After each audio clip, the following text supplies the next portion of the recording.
Copy Room Conversations is brought to you in partnership with Dirt Path Publishing. What started as a small independent publishing house dedicated to publishing work for social impact now also includes coaching and editing services for writers, led by a small and mighty team of former high school teachers. These folks know how to have the hard conversations writers need to have in service to producing their very best work. And they know how to have those hard conversations with love. For more information about coaching and editing services for writers, visit dirtpathpublishing.com.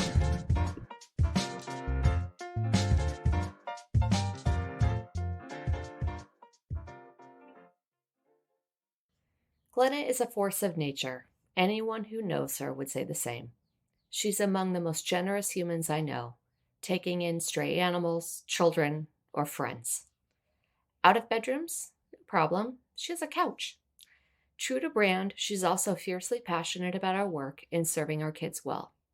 She didn't have children of her own for many reasons, one being the fact she knew she couldn't be the kind of teacher she wanted to be if she was also a mother at home. First to school, last leaving from school. Glenna's car seemed to the rest of us to never leave the parking lot. Glenna came to San Lorenzo High School to finish her teaching credential and ended up never leaving. Health teacher, American Sign Language teacher, leadership teacher, cheerleading coach, activities director. The mark she left on our school borders on legacy. I take a bit of credit for this, of course, given I spied her on the first day of school and knew this was the person to take over the fledgling cheerleading program, of which I was the advisor, because I didn't listen to my mentor Pam and say no to my boss Cheryl when she told me those girls needed a role model like me. Even then, I was a sucker for the bait and switch, especially when it's done in service to our kids getting what they need. I was a cheerleader for 1 year in high school. I loved the uniform and the pom-poms, and that's about where it ended. And here I was in 1990-something advising this group of wild girls with whom I had little more in common than the love of the uniform.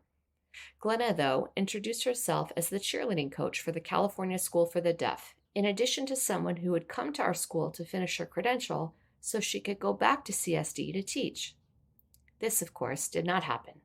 I invited Glenna to a practice to see if she could give me some advice about how to better serve the girls. Within a week, she was our coach. At the end of that year, I kept carefully and quickly away and never looked back. Just as quickly, Glenna fell in love with our school and never looked back. This dedication comes at a price, of course. It's also evidence for my motto that how you do one thing is how you do everything. Generosity and passion are Glenna. It's how she taught and how she friended and how she daughtered. As an Italian woman, I readily recognized her propensity to martyr herself, and while I couldn't always help myself, I was always sure to help her. Bossing other people around about issues we have in spades, that's something else Italian women do well. In this episode, you'll hear about Glenna's struggle to speak her truth, to take care of herself, to learn how to navigate uncomfortable territory. You'll also see yourself reflected as someone who is teaching what is likely the most challenging year of their careers, and what she's doing to stay focused on what matters, our children, because there's no such thing as other people's children, and because we belong to one another. Okay, welcome to my friend Glenna to the Copy Room. I'm so glad you're here. Hi, Nicole. I'm so freaking out that I'm standing in the coffee room with you once again. Once again. So we're going to get to when our professional lives merged in a minute, but I want to start with a little backstory because we all come to teaching with our own kind of reasons, right? And our own lens on the world. So I'd like to start with having you share a bit about your growing up and maybe your experience in school and how it informed you to become a teacher, and then maybe how you think about teaching. Okay, so nothing's ever super simple, right? Never. And what you think that you're doing in your life doesn't end up at all, which is what I tell my students. Just take the journey. Mm-hmm. But school for me, like if we were to back up and talk about me personally, Glenna, mm-hmm. School for me was my savior. Mm. It was my place that I could find me. Mm-hmm. I was a kid of the 70s and 80s where you didn't talk about your personal problems or your family problems, you just be. And my mom was bipolar. And she was bipolar when bipolar was just diagnosed. And so major medication, major stuff. My parents got divorced. She had shock treatment. Like, it was serious stuff. So, and I didn't really get all that till I got older, but it was. And so at that time, my grandpa died. My grandma was by herself. My parents are divorcing, so we moved in with my grandma. So that's what brought me here. And that was not common either. Multi-generational households, who has that? Don't have your mom and dad living together. In fact, a friend told me, you're the first divorced person I ever met. Like, it was all that. So trying to navigate all what that meant, and what that meant for me is finding school and finding drum corps and twirling baton and being part of an organization or group of people that let me just find me.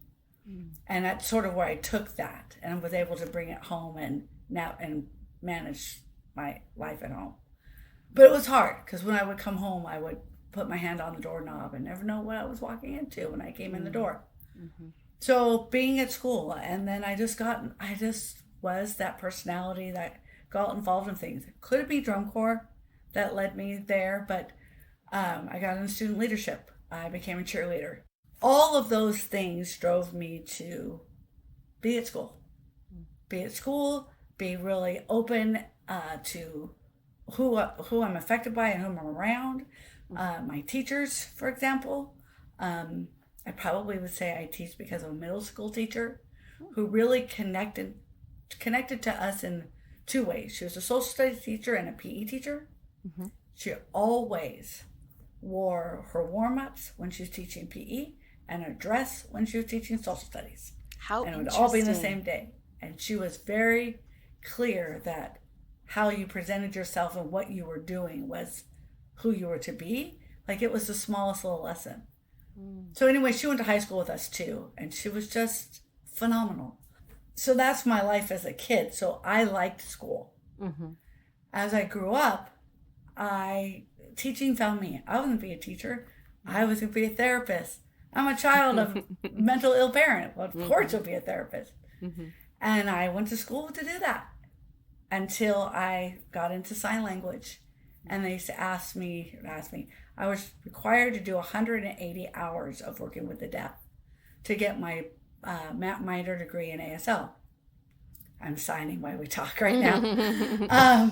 And then I went to the California School for the Deaf in Fremont, because that's where deaf people are, and I'm in San Leandro, so we're pretty close. That's school. And then somebody said, you have time free. I also interpreted for colleges too. In the afternoon, you should take the CBEST and you could sub in the afternoon, make some more money. And I was like, okay, it's cool. So I took the CBEST, and then that year they asked me to be a long-term sub. And then it was all of a sudden, you got to learn how to write curriculum and you have to do whatever. And I did middle school, long-term sub, and I was still going to be an interpreter. And the friends that I made were like, what are you talking about? Get in a credential program, get your credential. You're a teacher. I'm like, I am? And so teaching really found me more than I found it. But I did find my place in school. So I guess that was my connection more so than the profession. And for having peers say, are you kidding me? You're a teacher. Was it? Totally. How do you feel like teaching has strengthened other parts of your life? Teaching the students I have, I don't even think it's the teaching part. I think it's just being with kids from all backgrounds and all experiences and all life that makes me look at myself and want to be a better person. Well, you're in relationship, right? And I think... Oh, that's all about what I'm about. Yeah. Right. And because if it was just the teaching, then it would be kind of a one-way street. And that's not who you are or what you do. No. I would say for sure that being in relationship with students has changed you. And being in relationship with students who are different from you has changed you. I think that's a lesson just for the world at large is, you're not going to change by reading a book. You're going to change by being in relationship. And I was talking to a student prior to preparing for this broadcast. And that's what When kids say they talk about me, that's what they think of. They think of me out there with kids, being with kids, having the classroom that's safe, having somebody like a 12-year-old saying, "Can I come in here because this is where I feel like I'm me, or this is where I'm safe." Like that is the teacher I want to be. You can learn to read, write, and do math. We got plenty of people to do that. But for me, I want you to learn about you and where you fit and how you fit. And if I can be part of that, I am here for you. Let's do that. I really think that old school whole student concept is something that people don't use anymore in education, but it is what is so needed with kids. There's so more than just sitting in a desk. Yeah, indeed. Well, and I think too, you and I think similarly about what we can learn from our kids, right? You're always asking kids questions about themselves. And I love that. Not because not only does it show that you're curious and that, you love them and you want to know about them, but it also shows me that you want to learn. I struggled between two things. But I think the thing that is most for me is authenticity, or just being authentic. Be you.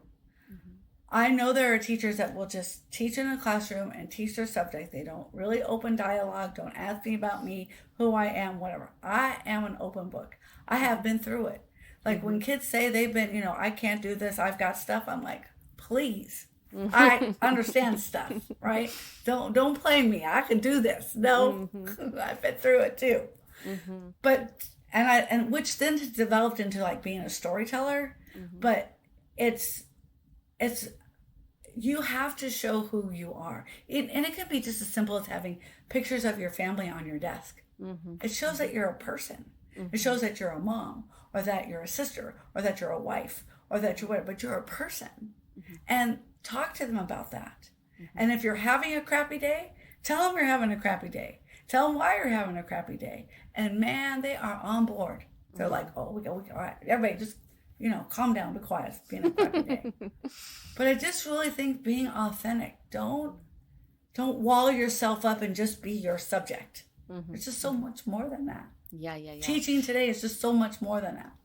Do you feel like, you're a little bit like that just kind of anyway. I'm wondering if did the fat, I think about this, like the chicken and the egg thing, right? So are you like that because kids taught you to be that way? Or are kids that way with you because you were that way with them?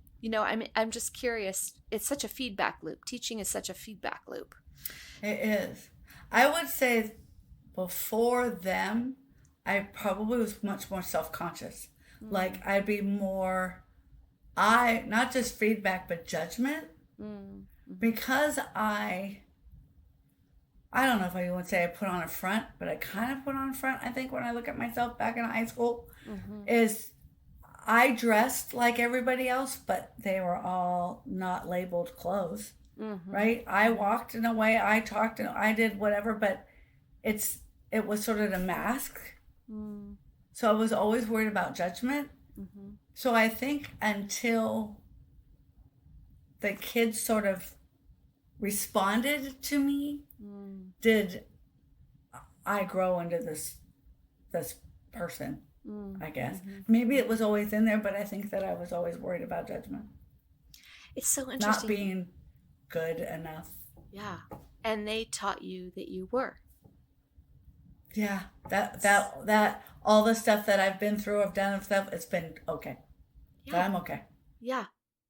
So we know our kids are our teachers. I've also found that their families are our teachers. And so I'm wondering, what's a lesson you can share that you learned from a family member of a student? I think really the lesson about parenting or parent or whatever that taught for me came from a principal.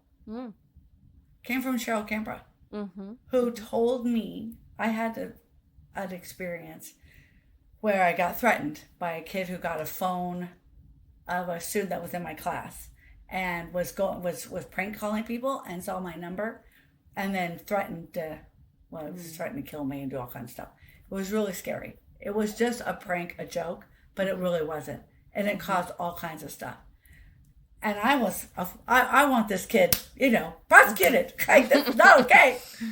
And Cheryl was like, listen, you have to understand that those are people's babies. It doesn't matter what they say or how they say it or how bad trouble they get in or whatever. What a parent sees is that their little baby in their arms that they loved and nurtured. So, you just got to get with it when you think that whatever should happen. That was the lesson. It sounds ridiculous, but now when I watch parents come in to talk about their kid or do with their kid, it's their baby that they're looking at, not this 12-year-old or 16-year-old or 18-year-old that's screwing up. And I didn't get that. I mean, so part of it is I'm not a parent.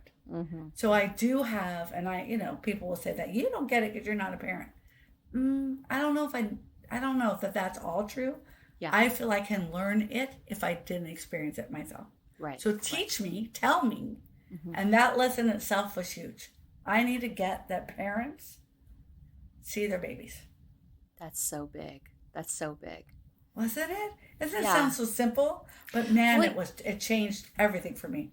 Were you at that professional development we had in the library one day where it was like Ashanti and Doug and a couple people up front, and Ashanti was pretending to be the teacher, and Doug and the other people at the table were pretending to be students. And Ashanti's lecturing, and the students, I say in quotes, are all saying out loud what they're thinking about. So Doug's thinking about the baseball game, somebody else thinking about the prom, somebody else is thinking about their mom, and they're all talking at the same time. And Ashanti's up there teaching, like, da-da-da. And I remember looking and feeling so shocked. Like, they're thinking about other things when I'm teaching? They have their own brains? I go, what? Now, I was like 22 or 23 or something ridiculous, but it never occurred to me, like, of course they are. See, for me, that was probably, I already knew that because I don't remember that as well as you do. Oh, God. But isn't those moments, yes, right? Or that conversation? Yeah. And when Cheryl, who was our principal, who then later becomes a very important person in my life. Yes. When she called you to sit down in her office, you knew this was a, coming to Jesus conversation. You need to pay attention. Right? Indeed. Or but those small, whatever, incidents, if you call them, can change everything. Yeah. They have brains. They can think for themselves. They think while I'm talking to them? Wait a minute. What I'm saying is the most important thing in the world. What's wrong with you? So let's, you've brought up Cheryl a couple of times, and she's a guest as well on this season, of course. Oh, man. So everybody just sit down and listen. That's all I'm going to say when she comes. That's right. Just sit down and listen. Wow. So let's talk about this experience that we had. And really, you and I both, again, take a look at those behind us as folks who can teach us, right? We had this conversation as we were getting set up today. The whole technology piece is new, Lord. Right? We started teaching before the internet, and I still went to Mary Milton for research, and she'd take me to the card catalog if I was teaching something I didn't know. So it's like a different world, right? So certainly we learn from those younger than us. I'm wondering if we can just spend some time talking about our elders and this really special community of women called the Malbs. How would you make the case for why that kind of mentorship, or kind of formally or informally, but is so important? Talk with us about that. Well, okay, first of all, it's your fault that I'm a member of the Malbs, which is the middle-aged lunch bunch, everybody. And we're the juniors because we were not the originals. We were the add-ins later. Yes. But it was Nicole's fault because Nicole, just a little backstory, she suckered me into being the cheerleading coach at San Lorenzo. I was already coaching at the deaf school and doing just fine. Mm-hmm. And she was advising because somebody suckered her in. You know how that's about. Cheryl. And then we do it a year together, and then she's like, "You're good, I'm out." And I was like, "What?" But in that year that we spent together, it was my second year at school. And one of the mobs invited all the women, if they wanted to, go on a weekend at a cabin in Yosemite. And I was like, okay, those women are goddesses. I left the California School for the Deaf to stay at San Lorenzo, which was only going to be a get your credential, get out thing, and get back to the deaf school until I met these women. And when I saw these women, I was like, whoa, that's what a teacher looks like. And I'm 33, and I'm like, I want to be like that when I grow up. That was, how do you not want to be in a space with this amazingness that was on this campus? It was an amazing place. So I did. I left my deaf roots, if you will, and stayed at San Lorenzo. But going with Nicole and going, oh my God, we're going to go be with these women. And sitting around the table and listening to them, as I say, being authentic, sharing about their lives. Like not being just these educators of amazingness, but actually being people was that for like you, was this change, this what, right? You had, your kids were messed up, or you had this situation, or you were like, shut up, right? They're people too. And because my mom was bipolar, and by the time my first year at San Lorenzo, my mom died. So I have no elders really.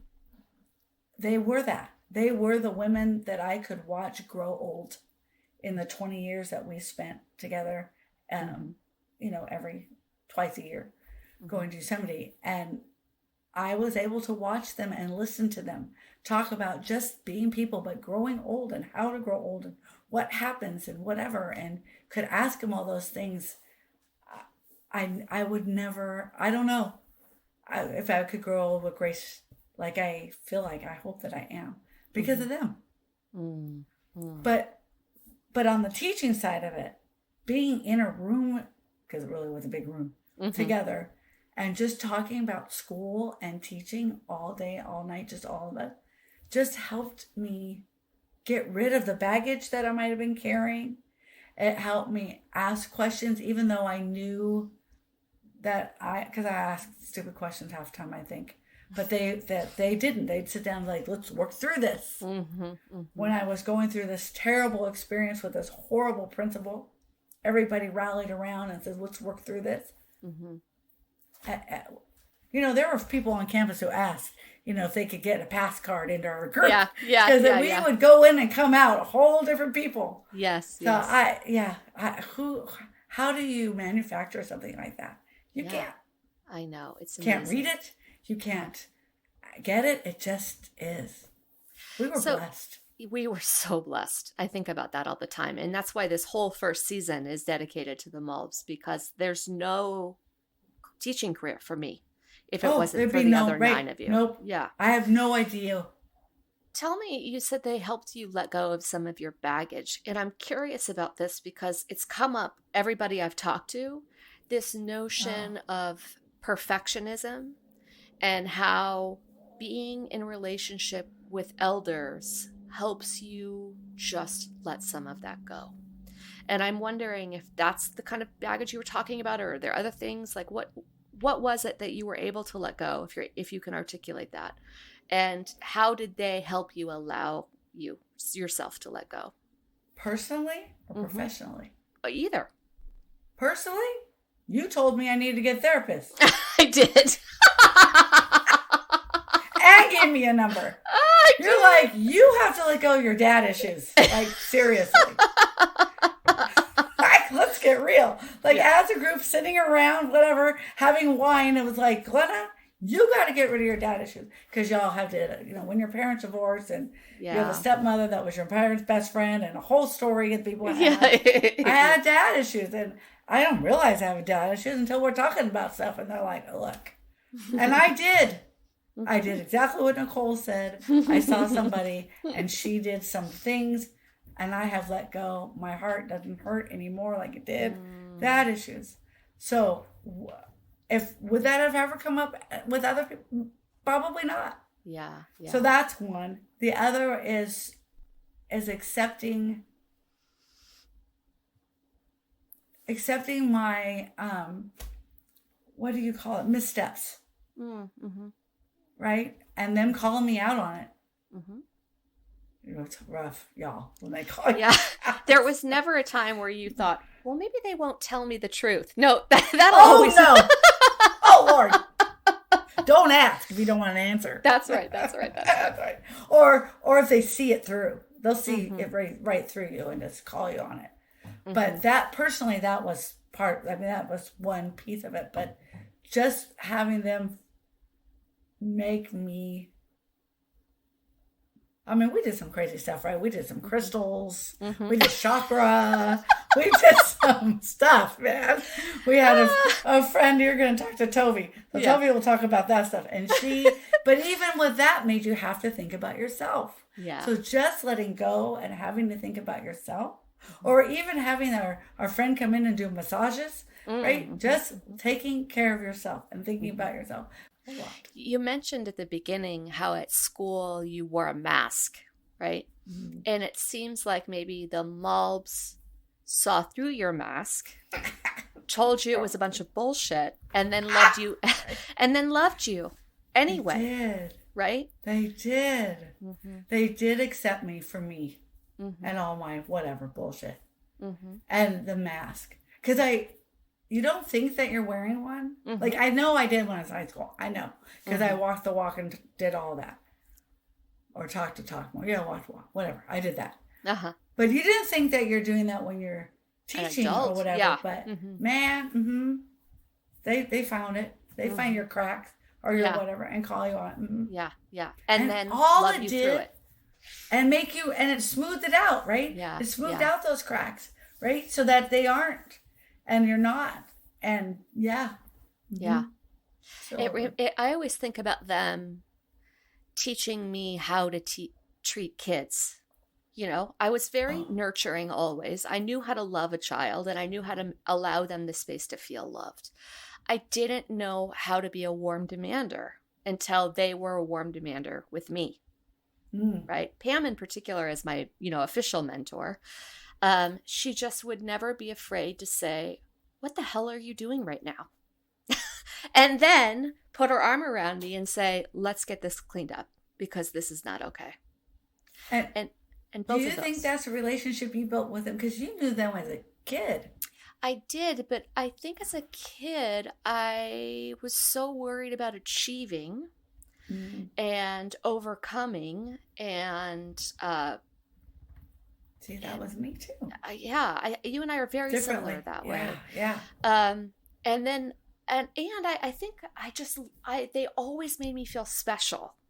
I always felt like, I don't know. I mean, I sat on committees with Pam. I was always the teacher or the student rep, and she was always the teacher rep.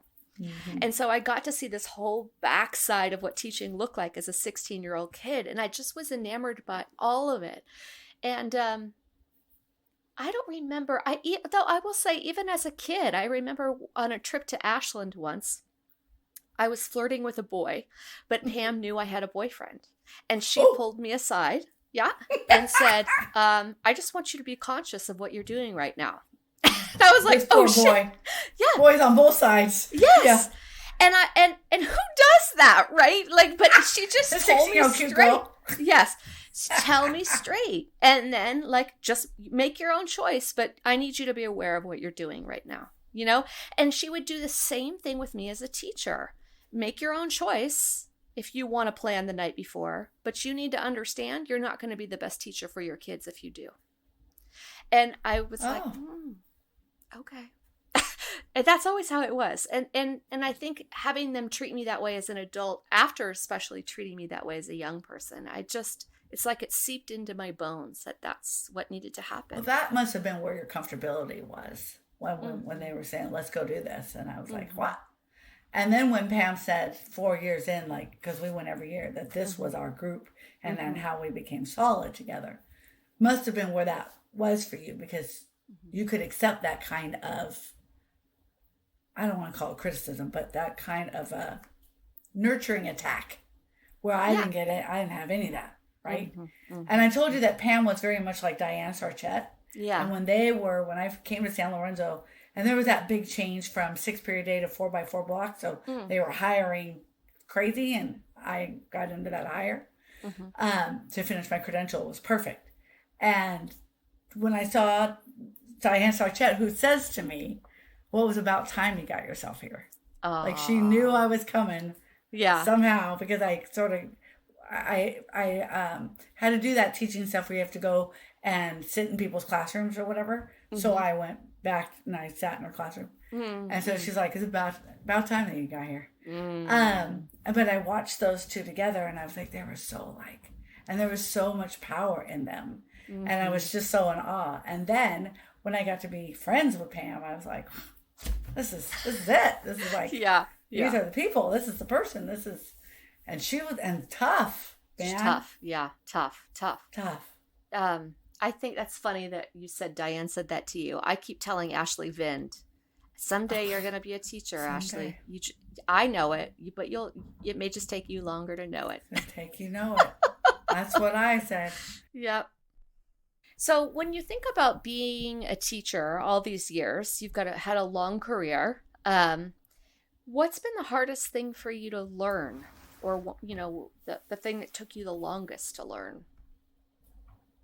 It's humility, because that's the first thing that came to my mind, and I thought, well, let me see if I try it another way. But that is what it is. So the two things that I was thinking about in this our conversation or interview was about being authentic and about humility. And the thing about humility is that I learned early on that it's okay to be wrong, as long as I listen and make the corrections where it needs to be. And don't take it personal. And it's hard to take it personal. And I hate those things when people say, well, I didn't mean. Because you don't mean. But is you don't mean because you're trying to protect yourself, or you don't mean because you don't know? I don't mean because I don't know. And I want to know. But they're hard. And Toby Scruggs will tell you that I have had hard lesson. Like my hard lesson is I don't know how to say it. It's with black hair. I know that sounds odd and whatever, but I've had girls from all different backgrounds on my cheer squad, and having your hair up is a thing. Like we have to have our hair up. So talking to girls about wearing ponytails and how you're going to do your hair, I learned took me too long to understand that. I've learned that in the Black community, hair is a crowning joy. It's their jewel. It's what makes who they are. But not having conversations with white people isn't common. But for me, being with diverse people forever has been common. And I didn't get that it wasn't on the same side. They didn't have that conversation first or two. So when I just approached them, it felt like I was just, and it made them really uncomfortable. And I didn't know that. And I didn't get that. And it took a bit. And I've been, had conversations with Tovi, or even when she was my principal, about talking about black hair and how it's just not my place.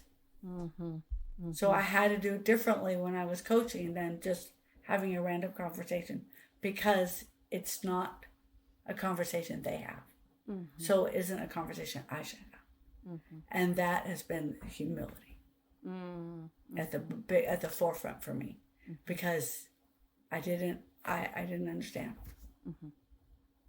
I thought I was just talking about hair. Right. Oh no. It's not just. Yeah. No.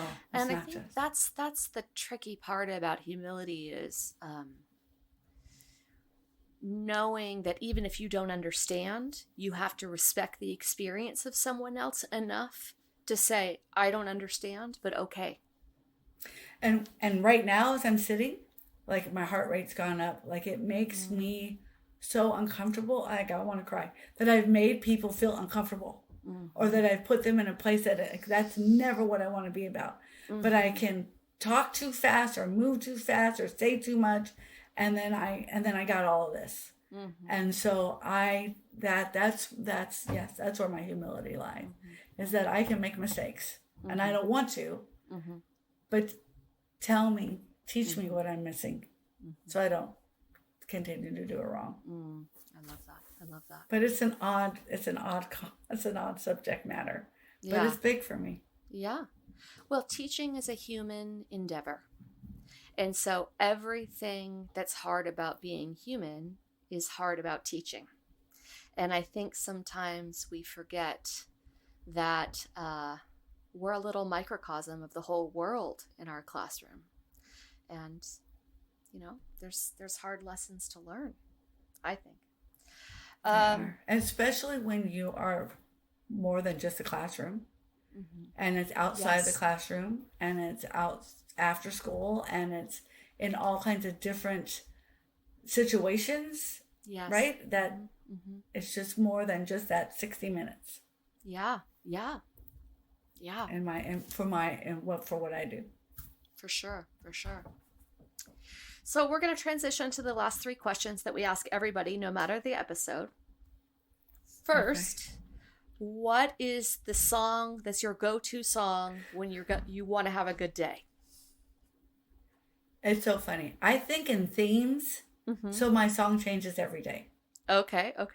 And so it may not be my go-to song, but it's the reel in my head. And right now, sounds so crazy. Right now, because I am at middle school, and we are in COVID, and we are back in school, we're trying to give kids as much the experience of being back in school as possible. So we're having it out with the district about school dances. Oh, gosh. And it sounds so trivial, I know, but it's big in my world. Yes. And so keeping them safe and contract tracing and all of this business, they now want us, They now want us to write a proposal that all 3 unions, SLEA, CSEA, and SEIU, have to sign off on before we can do any after-school activities. Wow. And then the director of instruction gets the 4th say. So the song that's been playing in my head like this, whatever, is, and this is because how old I am, but what came to me was how video killed the radio star. Oh, yeah. That's the song. All I keep hearing is video killed the radio star. This is it. This is all school activities dead. This is what's happening. That and Footloose both come to mind because it's all trying to kill it, putting it right. So that's what's it. So I think in themes. So as things are going in my life, songs will pop up. But that's the one right now. Oh God, that's so sad. Stephanie's was it's time to get going. That Tom Petty song. It's time to move on. It's time to get going. Oh, that's it. See? In themes, right? It's what's talking to us right now. The context of the time, for sure. It is totally it. I hope mine changes soon, but right now it's on repeat. Yeah. I can't get it to stop. I hope yours too. Maybe you need to intentionally choose a song that you want to be the theme for your next month. Okay. What's the October theme going to be? And then play that and shift your reality. And shift my reality. One of the songs that just came to my mind right now is a Celebration. Oh, I love that song. So it just came. So I'm fighting between the two. Yes. Give yourself over is what I say. Okay. So when we think about schools, and I like having this conversation with people who've been around a long time like us, because we've seen a lot of things come and go. And I believe very strongly that we all have a particular piece to this puzzle that we all need to lay down together with the other pieces and put it together to make a whole, to really create a space for our kids that's healthy, and a space that's healthy for us, right? I always say if our teachers aren't healthy, our kids aren't going to be healthy. Yeah, wow. So, and there's this a beautiful song I love by the Indigo Girls that's the quote is, if I have a care in the world, I have a gift to give. And so whatever you care about the most, that's the gift you have to give. So I'm wondering what your puzzle piece is, what you care about so much that it's become a gift that you give. I care the most about is the whole student. I care that what they learn with me, they can carry forward. That whether it be a leadership skill or it be a communication skill or it be something that makes them connect and build relationships with other people, and they can carry that forward. That was one of the reasons why I came to middle school, was to fill this gap that was happening between the middle schoolers when they got to high school.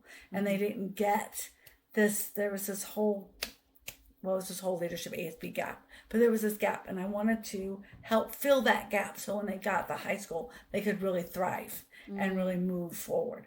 I feel like that is it. Whether that means caring about them more, loving them more, supporting them more, working on a certain skill, doing whatever that is for each kid, I feel like it's my piece. What do they need, where they need it, I'll fit there. I guess it's relationships maybe, but they're connecting them so that they can use these skills forward. There's such a joy when I get a kid in college who will send me a picture of their planner and say, gosh, look what you've made me do. And I'm like, you're welcome. Or worse, they'll text me and say, if another college teacher talks about SMART goals, I'm going to throw something at them. And I just say, you're welcome. Like, I don't know. It may be just trivial, but it is something that really sits with them. Yeah. And it may be organization skills, whatever that is. But those things that they need, just those fine tuning so they can move on. Oh, yeah, I always remember you being the one to remind us that they are whole children. They are whole children. They're whole human They're just children. Not an academic thinker. There's so much more to them. Thank you for recognizing that. Yep. Because that's really what I think. That key phrase that was used years ago just made so much sense to me. I think because I was that kid. Yeah. I was that whole student. It was those other things that really honed in my ability to be me. Totally. And that's what some kids need too. Yeah. Yeah. Like, what do you need to be you? Right. What would we have been if high school was only about academics? I don't know. I would not have gone to college, I'll tell you that for sure. Me either. And I had a friend who said, I was surprised when you went to college. Wow. Because it wasn't what I wasn't in FAA. I wasn't in whatever, right? Yeah. I had grades. Yeah. But I had grades because I was competing with my friends. But I had grades, but it was the outside stuff that they saw me doing. Yeah. Yeah. But they were like, oh, you went to college? I'm like, isn't that what you're supposed to do? Yeah. Like, it just made sense that that's what they were supposed to do. Yeah. Yeah. I know. I credit Barbara Wong, and she's not doing an interview with us, which is sad. But I in our first episode, I spent some time talking about just the fact that she invited me to try out for the school play. She did. And it was my first week at San Lorenzo, and I didn't know anybody, and I was miserable and sad. And I was in her drama class, and she said, Nicole, I think you should try out for the school play. And it changed everything. Everything. And amazing? So when you say we're teaching kids so much more than just books, right? Yes, more than just books. Yeah. I think of school as an invitation in its purest form, and you're so good at issuing invitations. I just love that about you. Thank you. So, quick tip takeaway. We're in the copy room. As we know, most good conversations at school happen in the copy room. Yeah, indeed. So I'm cutting paper, you're punching holes, someone's running the machine, and you're on your way out. What's something that you can tell us to have a really good day, to remind us, funny or serious, practical or conceptual? What are you going to leave us with as you walk out of the copy room to go to first period? I swear, I am the campus cheerleader. That's who I am. We got this, what's happening? We're talking about building relationships. In that short time that we may be doing all of that, I'm always checking in. You are. Mm-hmm. I'm always checking in. Like, how are you? What is happening? Whatever. And if they have if that takes that moment where they're just like spilling out like all this crap is whatever, I listen to that and then somehow kind of mold it together, be like, all right, but when that bell rings, we're going to leave that and we're just going to do this kind of thing. Mm-hmm. I try to be really conscious to just check in and to make those connections. I think part of that honestly is because I am a solo person on my own little island, right? That I don't teach what everybody else teach. I don't have a department per se. Do have the electives department, but we all teach something different. So my way of having those relationships with people is building them one-on-one or independently, or, you know, when they come, so be connected. And then with that, you know, that's what they think. I'm the campus cheerleader. We can do this. Well, it's just a joyful thing, because when you enter the room, people just sit up a little straighter because they know it's going to be okay. Is it? Or it's like, oh, and here it comes. The good time is here. The good time is here. Glenna's going to make it okay. We're going to make it okay. So we're going to be okay. We're going to do this. We're going to be good. We're going to be okay. It sucks. I get it sucks. It's terrible. But it's fine. Fine. We're going to do this. Right. I love it. I'm so grateful that you came on the podcast with us today. I'm so grateful to have you as my friend and a person that I admire in education. Like, I know you downplay all that, who you are, but you're another one of those. I wish I could be Nicole when I grow up. There's so much about your heart and your brilliance. Like, you are so brilliant. And I don't know how much people know that. You're so brilliant and so caring, and I'm just blessed that I have you in my life. And I thank you. And thank you for considering me and thinking that I have anything to say. You have so much to say. Oh. I love you. I love you too. Okay. Thank you for sharing your precious time with us. My hope is it gave you some respite from your worries and some time to remember that we belong to one another, and that there's no such thing as other people's children. If you enjoyed the show, please rate, review, and subscribe. These 3 things make a big difference in our ability to connect teachers to one another in service to each other and our kids. We also want to thank Dirt Path Publishing for partnering with us on this podcast. The mission of Dirt Path is to publish work for social good. They are proud to include Copy Room Conversations under that banner. For more information on coaching and editing services, or if you have a book you want to publish that you know will serve the greater good, visit dirtpathpublishing.com.